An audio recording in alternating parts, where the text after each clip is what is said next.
Kejadian adalah kitab pertama dalam Alkitab yang menjadi dasar dari seluruh kisah besar rencana Allah bagi manusia. Nama Kejadian atau Genesis berarti asal-usul atau permulaan. Kitab ini memperkenalkan Allah sebagai pencipta yang berdaulat atas langit dan bumi, memperkenalkan manusia ciptaannya, memperkenalkan asal mula dosa melalui kejatuhan Adam dan Hawa, serta memperkenalkan awal mula bangsa Israel melalui panggilan Abraham. Kitab ini bukan sekadar catatan sejarah, tetapi sebuah fondasi teologis yang menjelaskan bagaimana Allah bekerja dari awal ciptaan sampai pembentukan suatu bangsa pilihan. Tujuan penulisan kitab Kejadian adalah untuk menyatakan bahwa dunia ini bukan terbentuk secara kebetulan, tetapi Allah yang menciptakan dan mengatur semuanya. Kitab ini juga ditulis untuk menjelaskan bagaimana dosa masuk dan merusak kehidupan manusia, sehingga manusia membutuhkan pemulihan dari Allah. Selain itu, Kejadian menjelaskan awal mula bangsa Israel sebagai umat pilihan Allah yang dipanggil melalui Abraham, Ishak dan Yakub. Kitab ini memberikan dasar pengertian tentang janji Allah, penyertaannya, dan rencana keselamatannya.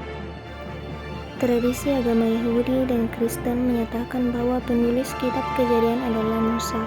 Musa menuliskan peristiwa-peristiwa yang sebelumnya diwariskan secara lisan oleh para leluhur Israel dan juga melalui pernyataan Allah kepadanya. Perkiraan waktu penulisan tradisional adalah sekitar tahun 1400 sampai 1445 sebelum Masehi. Pada masa bangsa Israel ada di padang gurun setelah keluar dari Mesir.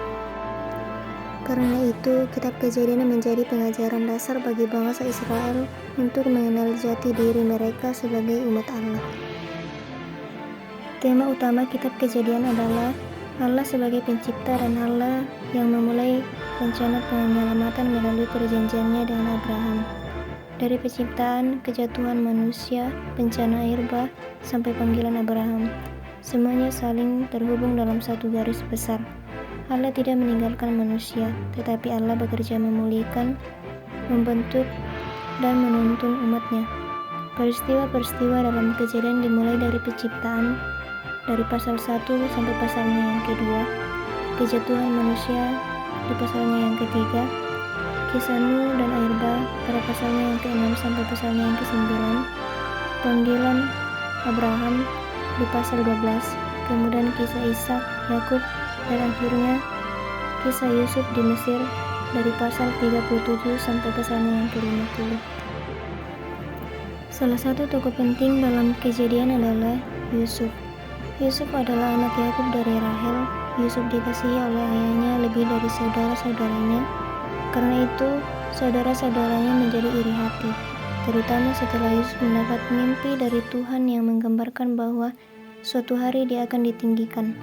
Karena rasa iri itu, saudara-saudara menjual Yusuf kepada pedagang Ismail, sehingga Yusuf akhirnya dibawa ke Mesir sebagai budak.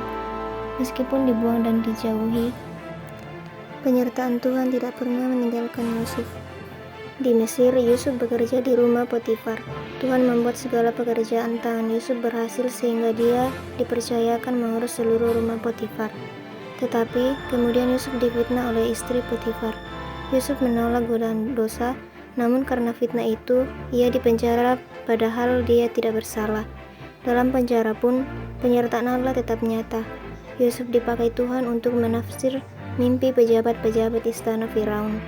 2 tahun kemudian, Firaun bermimpi dan tidak ada seorang pun yang dapat menafsirkannya. Barulah Yusuf dipanggil.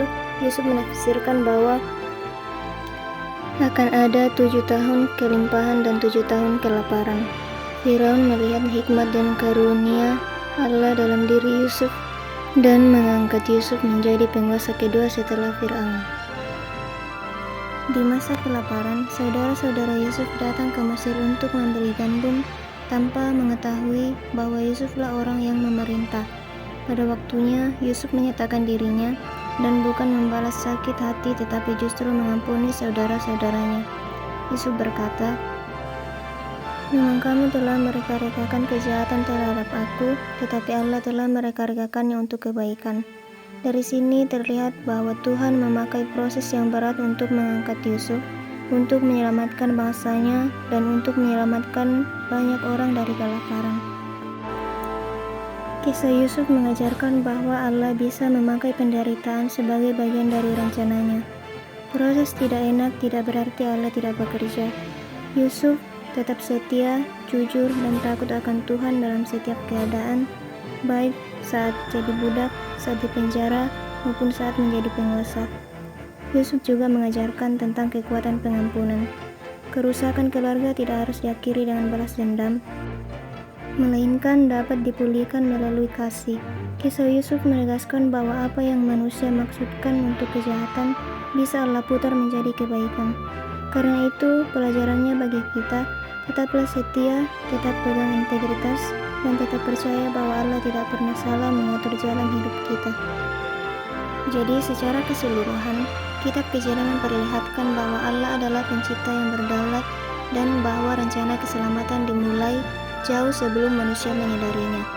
Dari penciptaan sampai perjanjian dengan Abraham, sampai akhirnya kehidupan Yusuf, semuanya menunjukkan pola yang sama.